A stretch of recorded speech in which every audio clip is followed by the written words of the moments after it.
네, 강프로입니다. 자, 오늘 현대차 2% 상승 마감했습니다. 일단 보유하신 분들 축하드리고요. 그리고 사상 최고가를 목전에 두고 있습니다. 사상 최고가는 거의 한 30만 원 가까이 되는데 지금 한 20%도 채 남겨놓지 않고 있는 그런 상황입니다. 자, 일단 상승하는 이유는 다들 아실 겁니다. 첫 번째 실적. 그리고 그 실적에 대해서 더 극적인 주가의 움직임을 보려면 기아를 보셔야 돼요. 자, 기아를 제가 계속해서 말씀드리는 이유는 현대차와 기아는 같이 갑니다. 근데 이렇게 실적을 견인하는 이유가 내연기관 차에 대한 판매가 굉장히 큰 폭으로 늘고 그쪽에 대한 집중된 시장성을 가지고 있고 그런 내용이 아닙니다. 자, 이거 보여드릴게요. 자, 여기 전기차 1위 중국 BYD 점유율 20% 돌파, 현대차 기아 4%. 그쵸, 4% 증가했다는 내용이고요.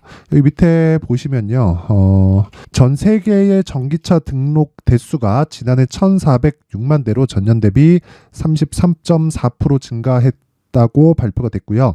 여기서 나오는 거 1등은 BYD다. 그런데 BYD는 중국 기업이죠. 그렇죠. 이거는 사실상 이길 수가 없다. 그래서 요거는 빼고 봅시다. 그러면 요거 빼고 나서 뒤쪽만 보면 상황은 완전히 바뀌죠. 그 중에서 현대차, 기아차가 순위권에 들어있다. 내연기관이 끝나고 아직까지 끝난 것은 아니지만 내연기관이 종료가 되면서 전기차로 넘어오는 과정에서 새로운 헤게모니를 질 수 있는 그런 기회를 잡았다고 저는 보여집니다. 근데 그런 상황에서 실적에 대한 증가폭을 보면 이런 식이 나오고 있는 거예요. 자, 보시면 2020년도부터 시작해서 영업이익이 어느 정도 늘었다 이것보다, 자, 요거 보시면 됩니다. 이익률, 즉 이익의 질. 그렇죠. 이게 본격적인 성장의 척도가 됩니다. 물론 성장의 척도에서는 지금 전기차 시대가 오면서 친환경차 판매가 늘어나고 그러면서 실적 개선이 나오고 있는데 기존에 있었던 실적도 유지가 되고 있기 때문에 어떻게 되겠어요? 이익에 대한 폭이 굉장히 늘어난다. 근데 이렇게 생각을 해보세요. 지금 미국에서 적극적으로 판매고를 올리기 위해서 가격을 인하했다는 소식이 있었습니다. 근데 그런 소식 안에서 이익률의 증가폭 보세요. 12%, 12.9, 11.2 이런 식으로 두 자릿수 이익률을 유지하고 있다는 거죠. 이게 현대차도 다르지 않아요. 그렇죠? 현대차가 만약에 기아차가 같이 따라서 안 가고 현대차가 간다면 제네시스에 대한 브랜딩이 잘 돼 있다. 이런 것에 대한 호평을 받고 있다. 이렇게 봐야 되는데 그게 아니라 현대차, 기아차 모두 다 실적이 이런 식으로 우상향 추세를 만들어가고 있습니다. 자, 그러면 우리가 여기서 봐야 될 건 하나예요. 자, 보세요. 여기서입니다. 여기 내용 보면 지주사 체제, 현대차 그룹 주주 환원 강화한다. 요 내용을 정부 정책의 방향에 맞춰서 진행하려고 하는 겁니다. 근데 요것보다 전 개인적으로 요 내용이 기대감에 의해서 주가가 올라가고는 있지만 그런 리포트가 나오더라고요. 저 PBR주 중에서 실적이 나오는 저 PBR주를 공략을 해야 된다. 그렇죠?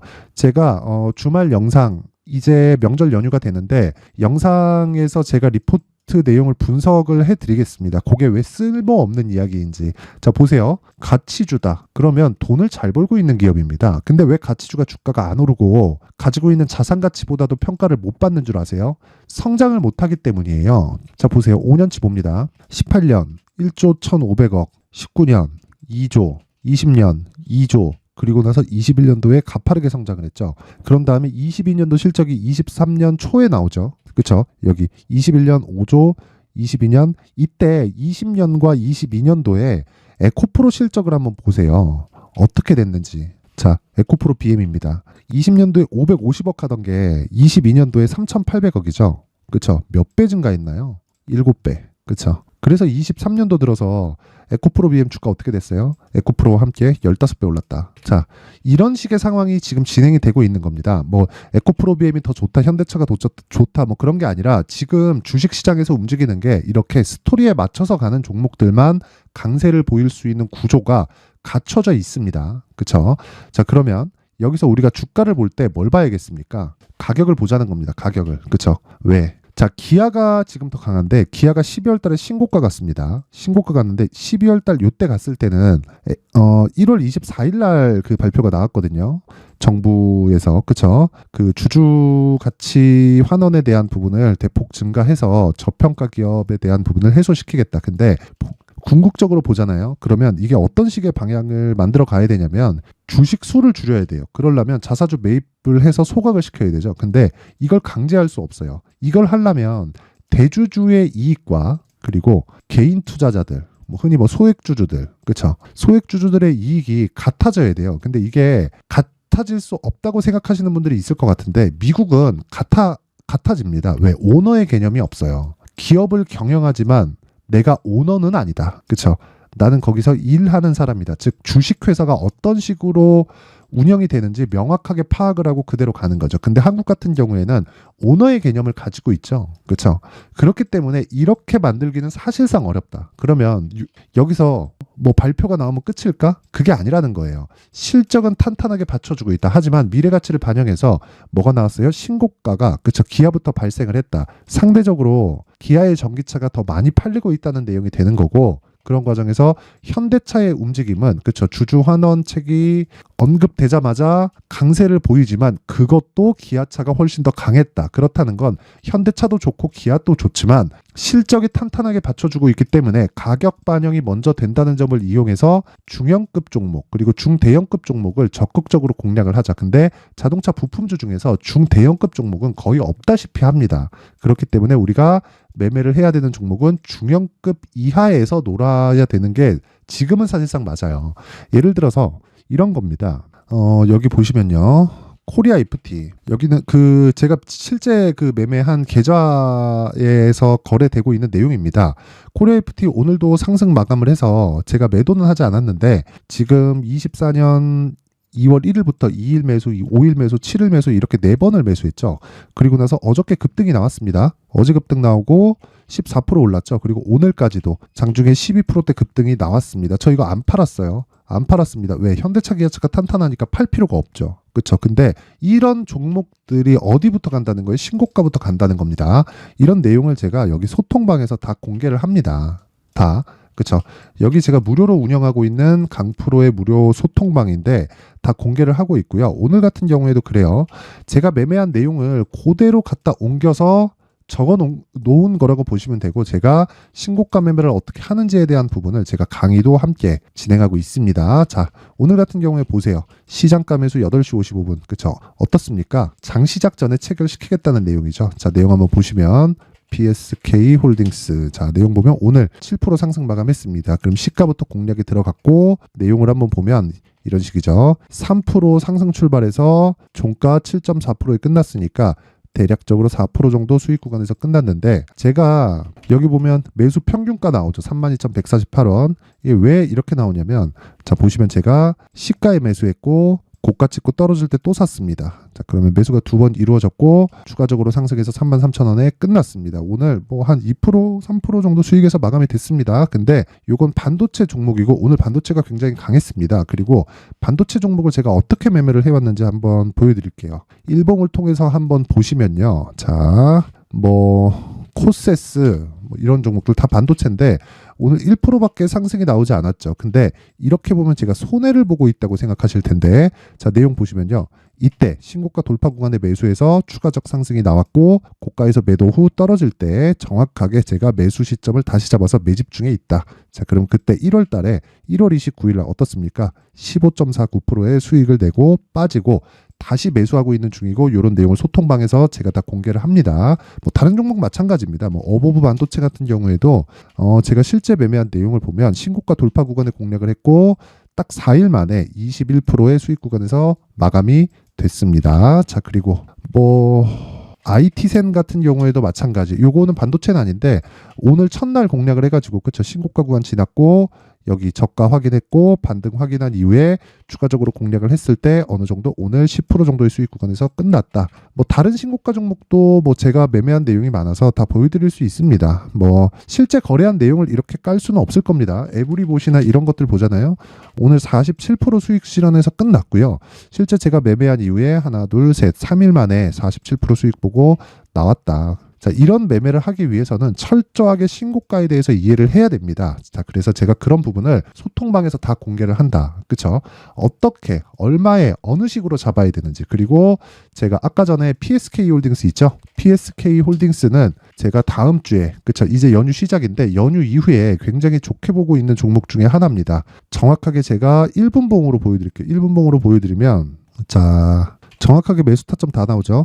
시가 매수, 그리고 장중 매수, 그쵸? 확인하고 떨어질 때 다시 매수, 그쵸? 그런 다음에 추가 상승 나왔다. 그리고 신고가 구간 최고가 달려서 그럼 어디까지 올라갈지 사실상 모른다. 자, 그래서 내가 매매하는 과정에서 정말 가격에 대해서 잘 못 잡겠다 하시는 분들은요, 소통방으로 들어오세요. 소통방으로 들어오시면 되고 제가 무료로 진행합니다. 그쵸? 근데 그쵸? 무료로 진행을 하지만 채널 성장을 위해서 구독과 좋아요 꼭 좀 부탁드리고요. 상단에 있는 전화번호로 참여라고 문자를 보내주시면 제가 현대차에 대한 타점, 그렇죠. 현대차에 대한 타점과 함께 그리고 신고가 매매를 지속할 수 있는 소통방에 제가 입장 링크를 모든 분들에게 제가 요 번호로요. 제가 공유를 해드리도록 하겠습니다. 자, 그리고 2월 달에 제가 강의합니다. 내용 간단합니다. 신고가 검색기 종목 찾아야 되죠. 그리고 어느 정도 가격대에 잡아야 될지 수익 모델에 대한 내용을 제가 함께 준비를 해놨는데 요 내용도요. 내용 같습니다. 무슨 내용이냐면 종목을 찾고 가격을 찾자. 하지만 기간은 소통방에서 이야기 드린 내용처럼 2주 안에 끝내야 된다. 그쵸? 요것도 제가 무료 공개합니다. 근데 채널 성장을 위해서 구독과 좋아요 꼭 좀 부탁드리고요. 상단에 있는 전화번호로 참여라고 문자를 보내주시면 제가 소통방 입장 링크와 함께 신고가 검색기 수익 모델을 함께 공유를 해드리도록 하겠습니다. 자, 신고가는 진짜 100번 강조해도 부족하지 않고 현대차 같은 경우에도 지금 제가 왜 보는 거예요?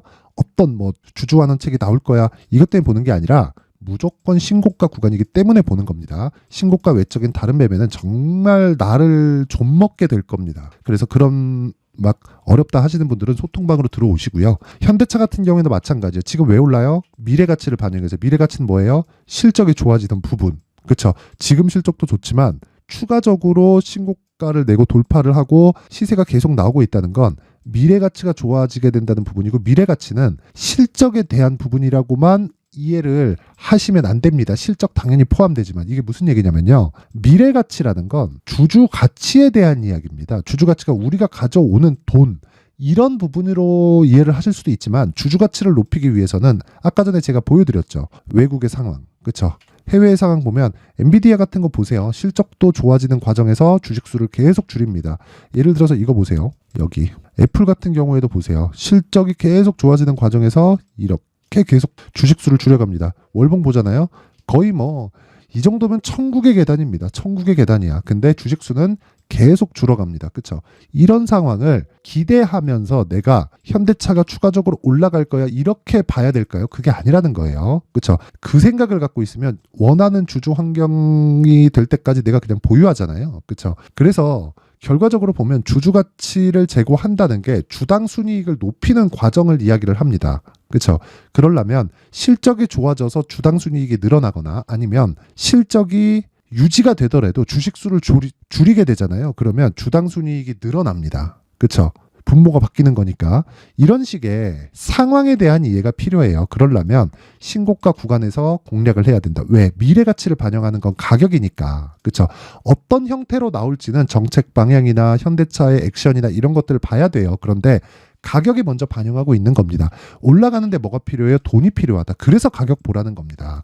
돈이 들어갔다는 건 더 이상 빼도 박도 못하는 상황이라는 겁니다. 자, 그래서 현대차, 그렇죠? 현대차에 대한 타점, 그리고 가격 전략, 그리고 무엇보다 중요한 거 있죠. 보유기간에 대한 조율을 어떻게 해야 될지 궁금하다 하시는 분들은요. 상단에 있는 전화번호로 현대차라고 문자를 보내주시면 제가 소통방에서 진행하는 내용 중에서 현대차에 대한 타점을 제가 무료로 공개를 하도록 하겠습니다. 그렇죠? 그 타점이 왔을 때 정확하게 공개를 하도록 하고요. 무엇보다 보유기간은 2주 안쪽으로 줄여야 됩니다. 그게 안 되면 정말 주식 어려워집니다. 그래서 그 부분 반드시 기억을 하세요. 자, 그리고 제가 신고가에 대해서 계속 강조를 드리고 있는데 신고가는 그만큼 중요하기 때문이고요. 신고가에 대해서 이해를 돕기 위해서 제가 2월과 4월에 2월 달에는 정책 발표되고요. 4월 달에 총선 있죠. 때 진행되는 신고가 주도주가 있습니다. 그 신고가 주도주들을 어떤 식으로 공략을 했을 때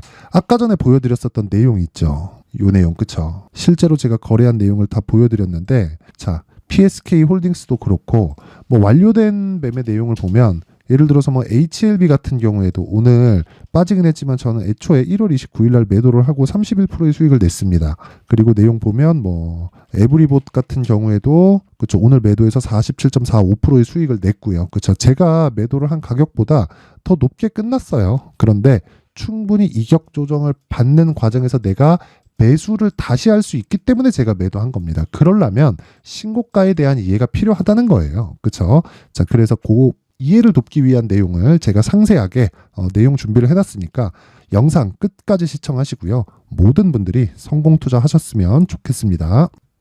자, 24년도가 돼도 여전히 시장은 녹록지 못합니다. 이런 상황이 벌어지는 건 어쩔 수 없습니다. 이런 상황에서도 수익이 나는 종목들의 구조는 변하지 않습니다. 즉 대시세 종목에 대한 구조는 변하지 않는다는 거고, 실제 제가 소통방에서 지속적으로 이야기를 드리고 있는 내용도 대시세 종목이나 시장 주도주를 공략하는 건 철저하게 가격 분석을 하라고 이야기를 드리고, 가격 분석 이후에는 이슈에 대한 파악, 그리고 이슈를 파악하고 나서는 다시 내가 얼마에 매수할지 그 타점에 대한 부분을 지속적으로 언급을 하고 있습니다. 자, 근데 생각해 보세요. 1월 달에 시장이 굉장히 어려웠습니다. 어려운 상황에서의 어떤 종목들이 강했냐 보면 반도체와 그리고 바이오입니다. 자, 실제 여기 보면요.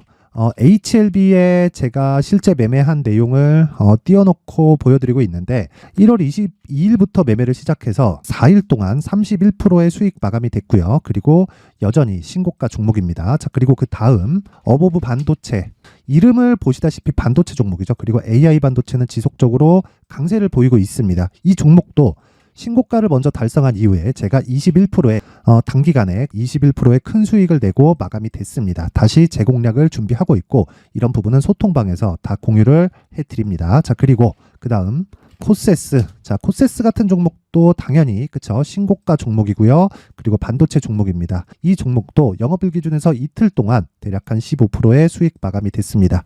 내용을 한번 보시면 어떻습니까? HLB를 포함해서 뭐 30%, 20%, 뭐 15% 이런 식의 수익이 지속적으로 발생하고 있는데, 이 세 종목 모두 다 신고가 종목이고 1월 달에 시장이 약세를 보이고 있는 구간에서도 강했었던 그런 종목입니다. 특징점이 하나 있는데 그 이슈에 앞서서 가격이 먼저 반영했다는 거죠. 자, 근데 그게 기업 밸류업 프로그램이라고 하죠. 그 종목들도 마찬가지입니다. 오늘은 그 부분에 대해서 이야기를 드릴 텐데, 그렇게 제가 가격을 먼저 보고 이슈에 대해서 파악하는 이유는 결과적으로는 큰 시세를 먹기 위한 사전 준비 작업입니다. 실제로 큰 시세를 먹기 위해서 사전 준비 작업을 했을 때 여기 레인보우 로보틱스 127%, 그리고 ISC 98%, 그리고 한미반도체 97%의 큰 수익을 내는 상황을 만들 수 있습니다. 어떤 식으로 소통방에서 진행됐는지, 그쵸? 그 상황을 제가 이야기를 드린 건데, 이런 상황도요, 당연히 신고가를 공략했을 때 가능한 겁니다. 자, 그러면 이번에도 마찬가지입니다. 그쵸? 정부 주도의 코리아 디스카운트 해소 방안이 2월 달에 발표를 하고요. 그리고 2월 달에 발표된 내용을 토대로 주가가 움직이는 게 아니라 이미 움직인 내용이 있죠. 실제 이 내용은 크게 중요한 게 아니라는 겁니다. 실제 움직인 내용을 보면, 자, 기아차입니다. 실제로 12월 달에 신고가를 만들어 놓고 정부에서 입김을 불어 넣으니까 순식간에 기아차를 포함해서 현대차 같은 거대 기업들의 주가가 2주도 채 되지 않아서 40% 정도의 큰 시세를 냅니다. 자, 그러면 우리는 어떤 종목을 봐야 될까요? 이슈를 파악해야 되는 것도 맞지만 철저하게 가격에 맞춰서 매매를 해야 되는 게 당연히 중요합니다. 정부가 주도하는 정책 방향이 있겠죠. 그 방향에 맞춰서 우리가 종목을 찾을 필요가 있다. 자, 그러면 답이 나왔습니다. 정부가 주도하는 방향에 맞춰서 제2의 기아차를 찾는 게 지금은 중요하다. 근데 정부 정책의 방향에 맞게 가자. 그랬을 때 앞서서 제가 보여드렸었던 내용인 여기 레인보우 로보틱스 127%, 그리고 ISC 98%, 그리고 한미반도체 97%와 같은 수익을 낼 수 있습니다. 물론 시간에 대한 부분은 최소 2주의 시간이 필요하고요. 그리고 최장 3개월 안에 끝내야 됩니다. 자, 기아차의 시세를 보셨던 것과 같이 2월 달에 정부 정책의 방향이 결정되고요. 바로 3월 달이면 시행입니다. 자, 그러면 우리는 거기에 맞춰서 당연히 종목을 찾아야 되고, 제가 제2의 기아차를 찾아놨습니다. 제가 아까 전에 소통방에서 이야기를 드렸었던 내용 다 공개를 해드렸는데, 그 내용처럼 종목만 받고 싶다 하시는 분들은요, 상단에 있는 제 전화번호로 대시세, 자, 대시세라고 문자를 보내주시면 정부 정책의 방향에 맞는 종목을 모든 분들에게 무료로 공개를 해드리도록 하겠습니다. 자, 제가 원하는 건 채널 성장이 목적입니다. 자, 그래서 구독과 좋아요 꼭 좀 부탁드리고요. 모든 분들이 정부 정책에 맞는 방향으로 매매를 이어가서 큰 수익 보셨으면 좋겠습니다.